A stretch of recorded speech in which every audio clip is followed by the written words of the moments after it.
মাত্র 2 মিনিটে কিভাবে ম্যাগি রান্না করে ফেললাম সেই রেসিপি দেখার জন্য অবশ্যই পাশে থাকবেন। হ্যালো, আসসালামু আলাইকুম এভরিওয়ান, সবাই কেমন আছেন? ম্যাগির জন্য প্রথম যেটা করতে হবে, প্রথমে পানিটা বলকিয়ে নিতে হবে। এখানে হালকা একটু অয়েল দিয়ে আমি পানিটা বলকিয়ে নিই। তারপর পানিটা বলক আসতে আসতে এখানে ম্যাগি রেডি করে ফেলবো। এখানে ম্যাগিগুলো হালকা বয়েল করে নেব। এখানে 4 প্যাকেট ম্যাগি আছে, চারোটা এখানে রান্না করবো। হালকা একটু সিদ্ধ করে নিতে নিতে এখানে আমি সবকিছু রেডি করে ফেলবো।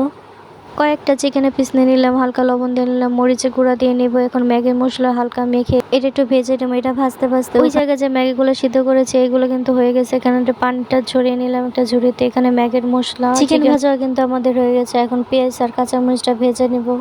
পেঁয়াজগুলো ভাজতে ভাজতে এখানে 2টা ডিম ফেটে নিয়েছি, 2টা ডিম এখানে দিয়ে দিব। 2টা ডিমই নিয়েছি, ওখানে চিকেন দিয়েছি তার জন্য কিন্তু 2টা ডিমই যথেষ্ট। এখানে 2টা ডিম ভালো করে নেড়ে পেঁয়াজের সাথে মিশিয়ে নিলাম। মিশিয়ে এখানে সব কিছু মশলাগুলো আমি রেডি করে ফেলেছিলাম, এটা মিশে গেছে। এখন ডিমগুলো সুন্দরভাবে মিশিয়ে ফেলেছি। এখন মশলাগুলো ছেড়ে দেবো, হালকা একটু স্বাদ মতো লবণ দিয়ে নেব। এখানে যে এখানে চিকেন আর ম্যাগির মশলাগুলো এখানে ছেড়ে দিলাম।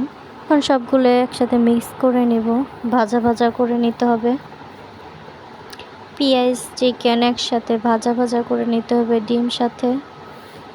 এখানে কিন্তু হালকা সসিস করবো, আপনারা যে কোনো সসিস করতে পারেন, আমি কিন্তু প্রাণ সসিস করব। এখন কিন্তু নুডলসের মশলা পুরোটাই তৈরি, এখন এগুলো ছেড়ে দেব।